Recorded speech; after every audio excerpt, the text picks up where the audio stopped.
السلام علیکم ورحمۃ اللہ وبرکاتہ۔ میں حافظ صادق عرض کر رہا ہوں، امید ہے آپ سب لوگ خیریت سے ہوں گے۔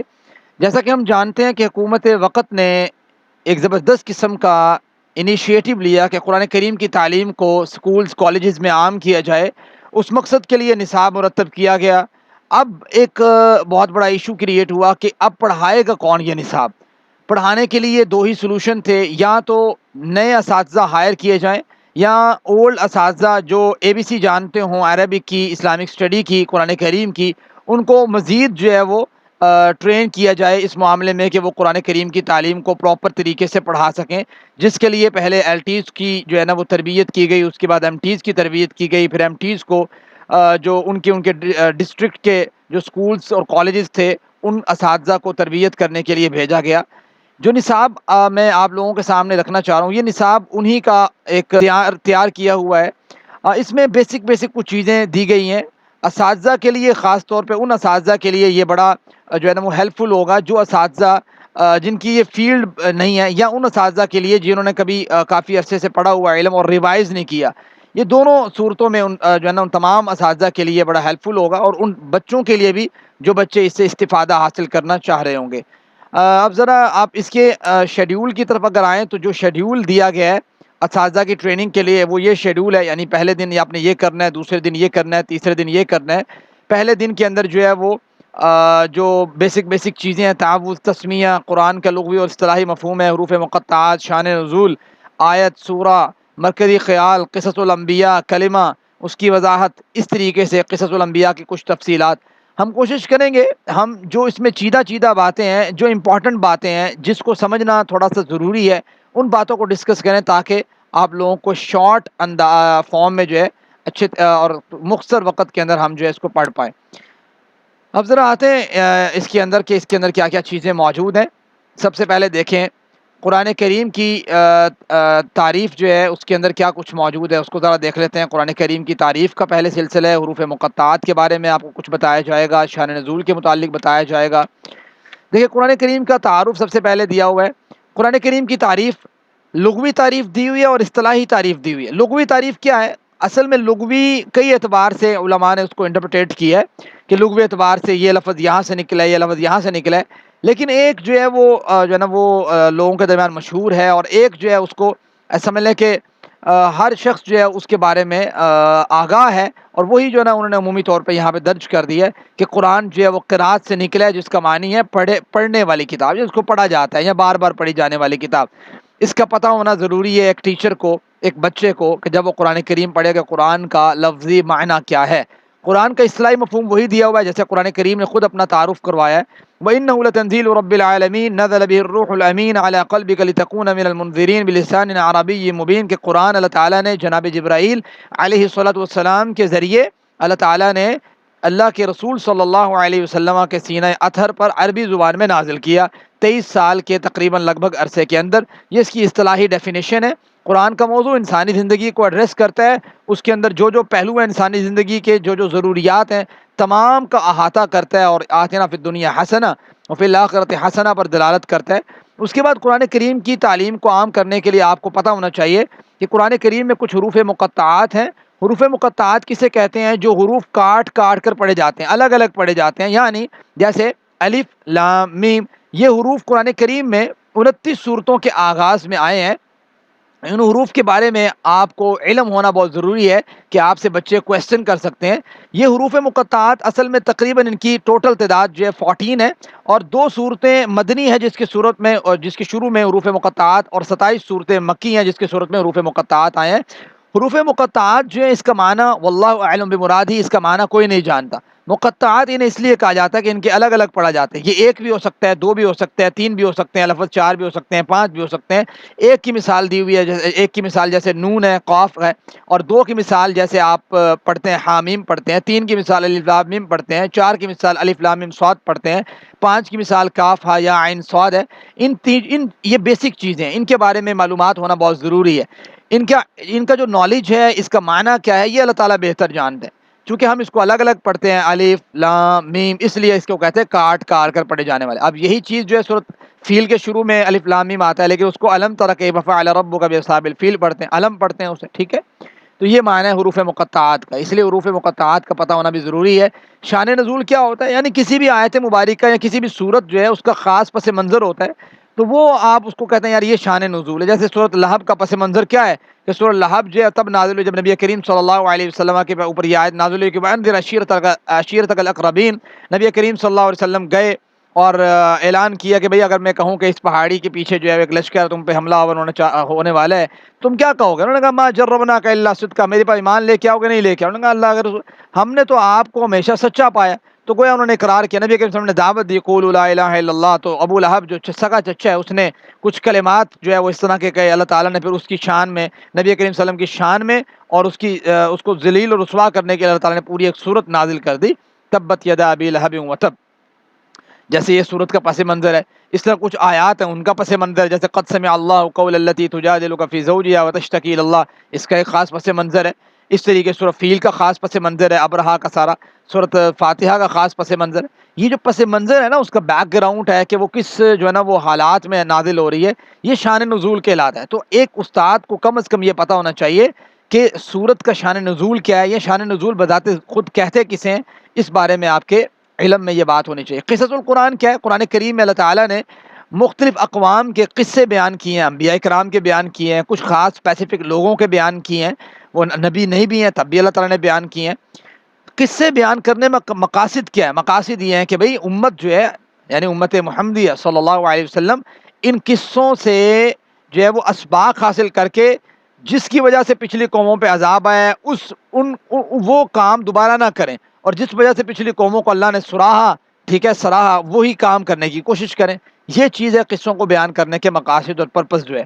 یہ بھی آپ کو پتہ ہونا چاہیے کہ قصص القرآن کے بارے میں آپ کی معلومات اچھی ہونی چاہیے، اس کے اوپر آپ ریڈنگ کریں، ٹھیک ہے، مختلف قرآن کریم کے قصص کے اوپر بکس موجود ہیں ان کو ریڈ کریں، قرآن کریم کو ڈائریکٹلی آپ جو ہے نا وہ مطالعہ کریں، تو میرے خیال سے یہ آپ کا پورشن بھی کافی حد تک جو ہے کور ہوگا۔ پھر کچھ تعریفات ہیں، آیت کی تعریف کیا ہے، سورت کی تعریف کیا ہے، تعوذ کیا چیز ہے، تسمیہ کیا چیز ہے، اس کے بارے میں انفارمیشن ہے۔ آیت کسے کہتے ہیں؟ آیت کا جو لفظی معنی ہے نشانی، علامت، ٹھیک ہے۔ آیت کا جو اصطلاحی معنی ہے وہ یہ ہے کہ قرآن کریم کا وہ جملہ جو ایک خاص علامت پر ختم ہو جاتا ہے، وہ علامت گول تا کے ذریعے ختم ہوتی ہے، جیسے قل هو اللہ احد، یہاں پہ ایک گول تا کی علامت آتی ہے، اللہ الصمد لم یلد ولم یولد، آیت ختم، ولم یکن لہ کفوا احد، آیت ختم۔ یہ آپ نے بچوں کو بتانا ہے کہ آیت جو ہے یہ جو ہے نا وہ اس کا معنی نشانی ہے، قرآن کریم کی ایک ایک آیت اللہ تعالیٰ کی نشانی ہے، بات سمجھتے ہیں۔ اور پھر آیت کو ڈیوائیڈ کرنے سے فائدہ کیا ہوا؟ ایک تو کلام کے اندر ٹھہراؤ پیدا ہو گیا کہ جب کلام کے اندر ٹھہراؤ ہوتا ہے تو بات کے اوپر غور و فکر کرنے کا موقع ملتا ہے، ٹھیک ہے۔ دوسرا اس کا جو آیت کا جو آپ کہہ سکتے ہیں کہ حکمت ہے آیت کی، وہ یہ ہے کہ ایک ایک آیت کی شان بیان جب کرنی ہو، آپ کو کہا جائے کہ سورۃ بقرہ کی آخری 2 آیتوں کا یہ مقام ہے، ٹھیک ہے، سورۃ کہف کی پہلی 10 آیتوں کا یہ مقام ہے، یا فلاں آیت کا یہ مقام ہے، یا آیت الکرسی کو جو ہے نا اللہ تعالیٰ جو ہے نا سب سے زبردست اور سب سے افضل آیت ہے۔ اس طریقے سے کیا ہوا؟ آیات پہ ڈیوائیڈ کرنے کا ایک دوسرا فائدہ یہ ہوا کہ آپ کو اسپیسیفک آیات کے بارے میں پتہ لگ گیا کہ یہ آیت کا یہ مقام ہے، اس لیے آیت کو جو ہے نا ایک تو ٹھہراؤ کا فائدہ دیتا ہے کہ بات میں تفکر اور تدبر کرنے کا موقع ملتا ہے۔ آئیے آگے چلتے ہیں، یہی اصول رکوع میں، ٹھیک ہے، رکوع کی شناخت کے لیے جو ہے وہ لگا ہوتا ہے ایک نشان خاص، آپ کو پتہ ہے۔ آگے چلتے ہیں جی، اس کے بعد ہمارے پاس آتا ہے جی آیت کے بعد سورت آتی ہے۔ سورت کا لفظی معنی ہوتا ہے نمایاں جگہ اور فصیل، اور سورت کا لفظی اصطلاحی معنی جو ہے وہ یہ ہے کہ قرآن کے ایک باب کو سورت کہا جاتا ہے بھائی، ٹھیک ہے۔ اب بھائی سورت کی کیا حکمت ہو سکتی ہے؟ اب آپ دیکھیں سورت کی بھی وہی حکمت ہے کہ جس طریقے سے ایک اسپیسیفک سورت کو آپ کو جب ہم ڈیوائیڈ کر دیتے ہیں کہ یہ پارٹ یہ سورت ہے، یہ پھر یہ سورت ہے، پھر یہ سورت ہے، آپ کو یار میں نے مثال کے طور پہ پردے کے احکامات کے بارے میں یا میں نے احکامات والی سورت پڑھنی ہے، تو آپ کو کوئی شخص کہے گا سورت نور کا مطالعہ کر لیں، آپ کہیں میں نے جناب موسیٰ علیہ السلام کا جو ہے نا وہ میکسیمم تذکرہ کسی سورت میں پڑھنا ہے مجھے بتائیں، تو میں آپ کو ریکمنڈ کروں گا کہ آپ سورت طٰہٰ پڑھ لیں۔ آپ مجھے کہیں میں نے جناب یوسف علیہ السلام کا ذکر پڑھنا ہے، کہاں پڑھوں؟ میں آپ کو کہوں جناب یوسف علیہ السلام سورہ یوسف پڑھ لیں۔ آپ مجھے کہیں کہ میں نے جو ہے نا وہ ایسا سمجھ لیں کہ میں نے ابراہیم علیہ السلام کا ذکر پڑھنا ہے، میں کون سی سورت کو پڑھوں؟ میں پورے قرآن سے ڈھونڈ کے پڑھوں یا میں کیسے پڑھوں؟ تو میں آپ کو سورہ ابراہیم پڑھ لیں۔ اب کیا ہوتا ہے، اس چیز سے کچھ فائدہ ہوتا ہے، سورت کا فائدہ یہ ہو جاتا ہے کہ سورت سے اسپیسیفائی کر لیا جاتا ہے کہ چلیں آپ نے اس چیز کا مطالعہ کرنا ہے تو فلاں سورت پڑھ لیں، ٹھیک ہے۔ جیسے نبی کریم صلی اللہ علیہ وسلم کا فرمان ہے کہ جس شخص نے پہلی 7 صورتیں جو ہے وہ اچھے طریقے سے اس کا جانچ پڑتال کر لی، علم حاصل کر لیا وہ ایک بہت زبردست عالم بن جاتا ہے. یعنی اب 7 صورتوں کی شان بیان کرنے کے لیے 7 صورتوں کو ڈیوائڈ بھی کرنا پڑنا تھا. اب جیسے نبی کریم صلی اللہ علیہ وسلم کا ایک فرمان ہے کہ سورہ بقرہ کو فرمایا کہ یہ ہر چیز کے کوہان ہے, تو یہ سورت جو ہے قرآن کریم کی کوہان کے مانند ہے. تو اب دیکھیں اس کی ایک اسپیسیفک صورت کی جو ہے وہ شان بیان کر دی. سورہ فاتحہ کی ایک شان ہے, سورہ اخلاص کی ہے کہ بھئی جو شخص اس صورت کو جو ہے وہ 3 مرتبہ پڑھے گویا اس نے پورا قرآن پڑھ لیا. تو یہ ساری چیزیں کیا ہیں, صورت کو ڈیوائڈ کرنے کی حکمتیں ہیں کہ ایک ایک صورت ایک ایک باب ڈیوائڈ کرنے سے فائدہ کیا ہوا کہ آپ نے کسی بھی خاص ذکر کا پڑھنا ہے تو آپ فوراً سے وہاں پہ جا سکتے ہیں. اس صورت کی اہمیت کوئی ڈسکس ہو جاتی ہے سم ٹائم. اب صورت کہف ہے, اس کی اپنی ایک الگ اہمیت ہے, جس طریقے سے جمعہ والے دن پڑھنی ہو. تو یہ چیز صورت کی اہمیت پر دلالت کرتی. ٹھیک ہو گیا, آگے چلتے ہیں جی. یعنی ہر صورت اپنا ایک نمایاں مقام رکھتی ہے, نمایاں جگہ رکھتی ہے قرآن کریم میں. اس کے بعد آیت تعوذ اور تسمیہ کسے کہتے ہیں؟ تعوذ کا معنی ہوتا ہے پناہ طلب کرنا. تو اعوذ باللہ من الشیطان الرجیم کے ذریعے ہم اللہ تعالیٰ کی پناہ میں آتے ہیں, اللہ کے شیلٹر میں آتے ہیں. دیکھیں اس کا کنسیپٹ کلیئر ہونا بہت ضروری ہے کہ اللہ کی پناہ میں ہم کیوں آئیں. بھائی اللہ تعالیٰ نے انسان کو پیدا کیا, اس کے ساتھ شیاطین بھی موجود ہیں, اللہ تعالیٰ نے فرشتے بھی ساتھ رکھے ہیں جو اس کا تحفظ کرتے ہیں, پروٹیکشن کرتے ہیں.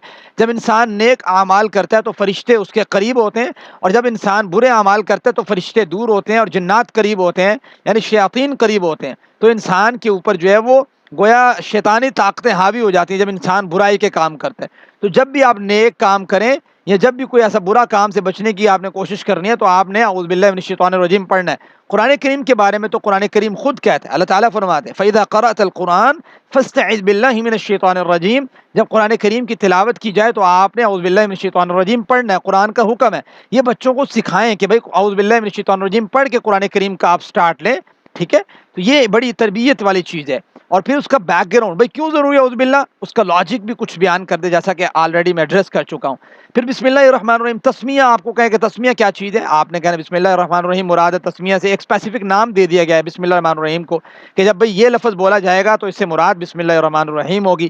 تو بسم اللہ الرحمن الرحیم جو ہے اس کا معنی ہے کہ میں اللہ تعالیٰ کے نام سے ابتدا کرتا ہوں جو بڑا رحمان ہے, بڑا رحیم ہے.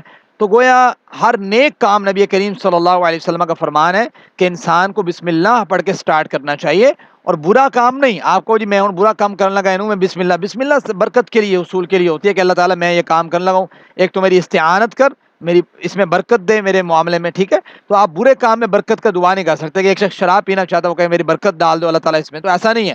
ٹھیک ہے, جیسے کوئی شخص پوچھتا کہ میں اب سگریٹ پینی ہے تو میں دائیں ہاتھ سے پیوں یا بائیں سے پیوں, یا میں جو ہے نا وہ بسم اللہ پڑھ کے پیوں یا بسم اللہ نہ پڑھ کے پیوں, تو یہ چیز ہی غلط ہے. ایک چیز غلط ہے تو اس پہ آپ جو ہے نا وہ اس طرح کا سوال نہیں کر سکتے. ٹھیک ہے جی, اس کے بعد آتے ہیں آگے کہ کون کون سی چیزیں قرآن کریم کے بارے میں ضروری معلومات آپ کے علم میں ہونی چاہیے جب آپ قرآن کریم پڑھائیں. کہ قرآن کریم جو ہے وہ 30 پاروں پر مشتمل کتاب ہے, 114 اس کی صورتیں ہیں, 7 منزلیں ہیں. ڈیوائڈ کرنے کا مقصد بھی یہی ہوتا ہے کہ آپ کو اسپیسیفک جگہ پہ اگر لے کے جانا ہو تو آسانی ہو. پھر اسی طریقے سے 14 سے 15 اس کے سجدے ہیں. 15واں سجدہ امام شافعی رحمہ اللہ کا جو چیپٹر نمبر 17 کے اینڈ میں ہے. اور اسی طریقے سے قرآن کریم کی جو آیات ہیں 6236 ہیں. عمومی جو پہلے مشہور تھی 6666 وہ نہیں ہے, بلکہ اصل میں قرآن کریم کی آیات 6236 ہیں. ان کو آپ نوٹ کریں. اس کے علاوہ قرآن فہمی کی اہمیت کے اوپر آپ کو کچھ دلائل کا پتہ ہونا چاہیے کہ آپ لوگوں کے سامنے ڈسکس کر سکیں, اپنے اسٹوڈنٹس کے سامنے ڈسکس کر سکیں, آپ اس بارے میں علم حاصل کر سکیں. دیکھیں اللہ تعالیٰ قرآن کریم میں کہتے ہیں کتاب انزلناہ الیک, ہم نے اس کتاب کو نازل کیا آپ کی جانب, مبارک لیدبروا آیاتہ, بڑی بابرکت کتاب ہے, اس کی آیات پر تدبر کرنا ہے. وَلِيَتَذَكَّرَ أُولُو الْأَلْبَابِ, اس کی آیات پہ آپ نے جو ہے تذکر بھی کرنا ہے. یہ عقل مند لوگوں کے لیے یہ چیز ہے. اب بات یہ کہ تدبر اور تذکر میں تھوڑا فرق ہے. تذکر ہوتا ہے کہ آپ سرفس نالج کسی چیز کا حاصل کر لیں. تدبر ہوتا ہے کہ آپ گہرائی کے ساتھ, جیسے ہے نا علامہ اقبال کا شعر, قرآن میں غوطہ زن ہو اے مرد مسلمان, اللہ کرے تجھ کو عطا جدت کردار. یہ چیز ہے کہ تدبر علماء لیول پر, ٹیچنگ لیول پر, ٹیچر شخص جو ہے, ٹیچر بندہ جو ہے, استاد جو ہے, اس کو چاہیے کہ وہ قرآن کریم صرف سرفس نالج نہ حاصل کرے بلکہ اس میں تدبر بھی کرے. اللہ قرآن کریم میں کہتے ہیں افلا یتدبرون القرآن ام علی قلوب اقفالها, بھئی قرآن کریم پہ غور و فکر کیوں نہیں کرتے, آپ کے دلوں پہ تالے لگے ہوئے ہیں. حدیث رسول میں ترکت فیکم امرین لن تضلوا ما تمسکتم بہما کتاب اللہ وسنت نبیہ, کہ اللہ کے رسول صلی اللہ علیہ وسلم میں تم میں 2 چیزیں چھوڑ کے جا رہا ہوں. لن تضلوا, اگر تم اسے تھامے رہو گے تو تم کبھی بھی گمراہ نہیں ہوگے.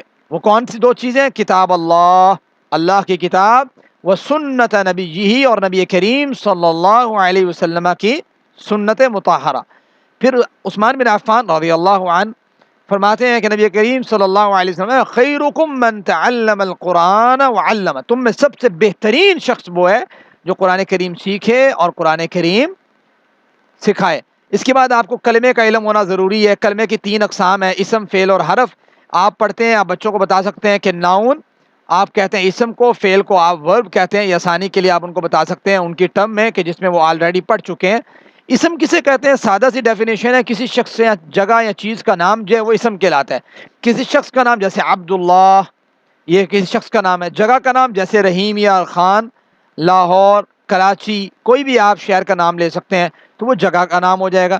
چیز کا نام آپ مثال کے طور پر کہتے ہیں کتاب ایک چیز ہے، ٹھیک ہے، تو آپ نام لیتے ہیں۔ تو شخص، چیز، جگہ کا نام، یعنی اس کی پہچان جو ہوتی ہے نا کسی بھی چیز کی، اس کو اسم کہتے ہیں۔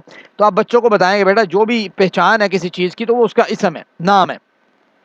اسم کی ڈیفینیشن آپ یہ بھی کر سکتے ہیں کہ آپ یہ معنی اپنا خود دیتا ہے لیکن اس میں زمانہ نہیں پایا جاتا۔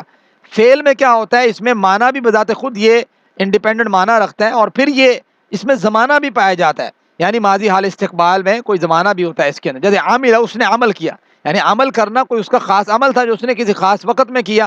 اب وہ عاملہ سے پتہ لگ رہا ہے یہ ماضی کا سیغہ ہے تو ماضی کا اس کی معنی پایا جا رہا ہے۔ تو عمل کرنا، کوئی کام کرنا بھی ایک کام بھی ہے، یعنی اپنا ایک انڈیپینڈنٹ معنی بھی ہے، اور وہ کام جو ہے کسی زمانے میں کیا جا رہا ہے اس لیے اس میں زمانہ بھی پایا جا رہا ہے۔ اسم میں یہ کام نہیں ہے، اسم میں یہ جو ہے نا وہ زمانہ نہیں ہے۔ کتاب ان کتاب، اب اس میں زمانہ نہیں ہے۔ یہ عمل، وہ عمل کرتا ہے یا کرے گا، اس میں زمانہ بھی ہے، اس میں کوئی آپ کا کام بھی ہے۔ تو یہ چیز ہے کہ اسم جو ہے اپنا صرف معنی رکھتا ہے، اپنا جو ہے وہ ایک انڈیپینڈنٹ معنی رکھتا ہے، لیکن فعل جو ہے معنی کے ساتھ زمانہ بھی رکھتا ہے۔ آگے چلتے ہیں، حرف۔ حرف جو ہے وہ بامعنی کلمہ ضرور ہے جو نہ اسم ہو نہ فعل ہو، اپنا معنی بذات خود بیان کرنے سے قاصر ہو، یعنی اپنا کوئی خاص معنی لوگوں کو بیان کرے کہ میں یہ ہوں، ایسا کچھ نہیں کرتا۔ من کا معنی سے ہوتا ہے، بھئی اب سے کیا مراد ہے، کیا کریں سے کو، یہ کچھ بھی نہیں ہے بھئی۔ الہ کی طرف، کی طرف، کیا کی طرف، تو گویا اس میں نہ تو کوئی زمانہ ہے نہ کوئی انڈیپینڈنٹ جو ہے وہ زبردست قسم کا معنی ہے۔ تو یہ ایک سادہ سی ڈیفینیشن آپ ذہن میں رکھیں، اسم جس کے اندر ایک انڈیپینڈنٹ معنی ہو، فعل جس میں انڈیپینڈنٹ معنی کے ساتھ زمانہ بھی ہو، حرف جس کے اندر کوئی انڈیپینڈنٹ جو ہے وہ ایسا معنی نہ ہو جو بامانی سمجھا جائے۔ ٹھیک ہو گیا؟ معنی تو ہے اس کا، مطلب کوئی خاص ایسا معنی جس سے کچھ سمجھ آئے آپ کو کہ بھئی کوئی ایسی چیز ہے۔ اس کے بعد جو ہے اسم کی بنیادی پہچان ہے، آپ 2-3 بچوں کو بتا سکتے ہیں کہ بھئی اسم جو ہے اس کے آخر میں تنوین آتی ہے، جس چیز کے آخر میں تنوین آئے، 2 پیش، 2 زبر، 2 زیر، وہ اسم ہوگا۔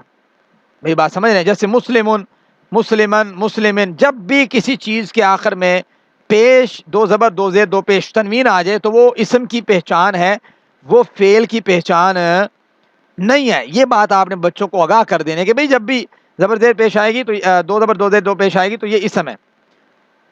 اسی طریقے سے الف لام بھی اسم کی پہچان ہے، جیسے المسلم، الاسلام، الدین، القوہ، المؤمن، المشرک، الجنہ، الصالحون، الف لام شروع میں آ گیا، بچے کو ہم نے فوراً کہہ دینا ہے کہ بھائی یہ الف لام آنے کی وجہ سے کیا ہے، اسم ہے۔ تو جس کے شروع میں الف لام آ جاتا ہے وہ اسم ہوتا ہے۔ اسی طریقے سے فعل کی بھی کچھ جو ہیں وہ جو ہے نا وہ علامات ہیں، لیکن یہاں پہ ڈسکس نہیں کی ہوئی۔ خیر وہ فعل ماضی اور فعل مضارع جہاں پہ ڈسکس ہوگا، فعل امر نہیں آگے لیکچر میں، تو وہاں پہ کچھ نہ کچھ آپ کو اس کی معلومات مل جائے گی۔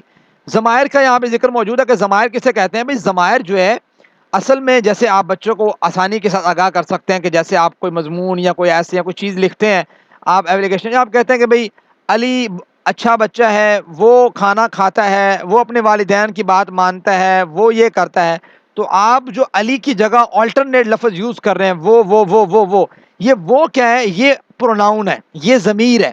تو یہ ہے کسی نام کی جگہ آلٹرنیٹ کوئی ضمیر یوز کر لینا، کوئی چیز یوز کر لینا، اس کو کہتے ہیں۔ اب ضمائر جو ہیں وہ عمومی طور پہ کافی ہیں، لیکن یہاں پہ چونکہ بچوں کو آپ نے ڈسکس کرنی ہے تو بیسک جو ضمائر ہیں وہ یہاں پہ ڈسکس کی ہوئی ہیں، ہوا ہما ہم، انت انتم انتم، اور آنا اور نحنو۔ ٹھیک ہو گیا؟ ضمائر کا کچھ تعارف اور پہچان کے لیے کچھ پریکٹس ہے، اس کو آپ تھوڑا سا دیکھ لیں۔ قرآن مجید میں کچھ ضمائر ہیں، جیسے اب یہاں پہ آپ دیکھیں اسماء اور افعال کی حروف کی پہچان آپ بچوں کو کروا سکتے ہیں۔ اب یہ پہلا حرف ہے المسلم، الف لام آ گیا، بچوں کو فوراً کہے بھائی الف لام آ گیا تو یہ تو بھائی سائڈ پہ کریں نا، اسم کی کیٹیگری میں، چونکہ آپ پڑھ رہے ہیں۔ اب المومن دوسری لائن میں الف لام آ گیا، یہ اسم کی کیٹیگری میں کریں۔ الصالح الف لام آ گیا، کیٹیگری میں کریں۔ ٹھیک ہے؟ اس طریقے سے جس کے اینڈ میں دو پیش آ جائیں، ٹھیک ہے، مسلمتن تو اس کو اسم کی کیٹیگری میں کریں، مومنتن اسم کی کیٹیگری میں کریں، ٹھیک ہو گیا. پھر حرف جو ہے اس کی پہچان بچوں کو ویسے ہو جاتی ہے، علا، من، عن، ٹھیک ہے، لام، با، یہ حرف ہیں. اس کے علاوہ باقی فعل ہیں. اب فعل کی کچھ پہچان جیسے فعل ماضی، مضارع، امر نہیں کی کچھ پہچان آپ آگے قواعد میں پڑھ لیں گے تھوڑا سا. تو یہاں پہ آج کے لیے اتنا جو ہے وہ کافی ہے. سورہ لہب کا شان نزول ڈسکس کیا گیا ہے، میں آلریڈی آپ کو بتا چکا ہوں سورہ لہب کا شان نزول پیچھے. آگے چلتے ہیں. قصص الانبیاء کسے کہتے ہیں؟ اللہ تعالیٰ نے قرآن کریم میں مختلف انبیاء کے قصے بیان کیے ہیں. آپ قرآن کریم پڑھانے سے پہلے کم از کم کچھ قصے لازمی طور پہ پڑھیں کہ بھائی یہ قصہ قرآن کریم میں بیان کیا گیا ہے، کیا بیان کیا گیا ہے، فوائد کیا ہیں، اس سے اسباق کیا حاصل ہوتے ہیں، میں بچوں کو کون سے اسباق سمجھا سکتا ہوں. حضرت آدم علیہ السلام کا قصہ جو ہے وہ پورے کا پورا ڈسکس کیا ہوا ہے، کس طریقے سے تخلیق ہوئی، کس طریقے سے اللہ تعالیٰ نے کچھ الفاظ سکھائے، کچھ چیزوں کے نام سکھائے، کس طریقے سے فرشتوں کے سامنے پیش کیا، فرشتوں نے کیا کیا، پھر آگے جو ہے نا وہ شیطان نے کیا کیا، شیطان نے پھر بعد میں جناب آدم علیہ السلام کو اور اماں حوا کو کس طریقے سے جو ہے نا وہ بہکایا، وہ کس طریقے سے اس سے بہکاوے میں آئے، ہم نے کیسے بچنا ہے شیطان سے. یہ سارے جو ہے نا وہ آپ نے بچوں کو جو ہے نا وہ اس طریقے سے آپ نے بچوں کو پڑھانا ہے. تو یہ چیزیں جو ہیں یہ پہلے دن کا جو ہے وہ آپ کا کام ہوگا جو آپ بچوں کو پڑھا سکتے ہیں. اور باقی جو چیزیں آپ کو ڈسکس کر دیں، قرآن مجید کا معنی کیا ہے، مختصر تعارف یہ ہم پیچھے پڑھ رہے ہیں، حقوق کے بارے میں آپ لوگوں کو پتہ ہو. تو آج کے لیے اتنا کافی ہے. انشاءاللہ نیکسٹ لیکچر میں ہم مزید جو بیسک چیزیں ہیں ان کو ڈسکس کر لیں گے تاکہ آسانی کے ساتھ آپ جو ہے نا ان چیزوں کو سمجھ پائیں. ٹھیک ہے، یہ تمام چیزیں ہم آلریڈی ڈسکس کر چکے ہیں. السلام علیکم ورحمۃ اللہ وبرکاتہ. اب یہ چیز دیکھ لیں، دعا پڑھ لیں. سبحانک اللہم و بحمدک، اشہد ان لا الہ الا انت، استغفرک و اتوب